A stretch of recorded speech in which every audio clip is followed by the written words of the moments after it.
അസ്സലാമലൈക്കും. എല്ലാവർക്കും ലവ് കുക്കിങ്ങിലേക്ക് സ്വാഗതം. മലബാറുകാരുടെ സ്വന്തം കായ്പോള ഉണ്ടാക്കിയാലോ?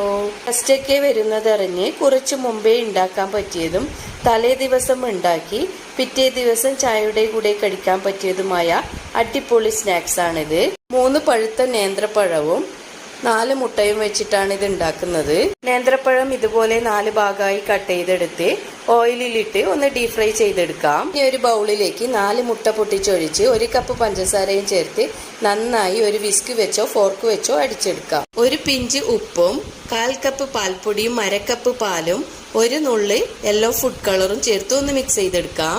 ഇനി ഫ്രൈ ചെയ്ത് വെച്ച പഴം ഇട്ട് ഒന്ന് യോജിപ്പിച്ചെടുക്കാം. അടികട്ടിയുള്ള ഒരു പാത്രം അടുപ്പത്ത് വെച്ച് 2 ടേബിൾ സ്പൂൺ നെയ്യ് ചേർത്ത് കുറച്ച് കാഷ്യൂവും കിസ്മിസും ഫ്രൈ ചെയ്ത് ഒരു പാത്രത്തിലേക്ക് മാറ്റാം. പഴത്തിന്റെ കൂട്ടി ഇതിലേക്ക് ഒഴിച്ച് പഴയ ദോശക്കല്ലിന്റെ മേലെ വെച്ച് കൊടുത്ത് ചെറിയ സിമ്മിൽ വെച്ച് 10 മിനിറ്റ് വേവിച്ചെടുക്കാം.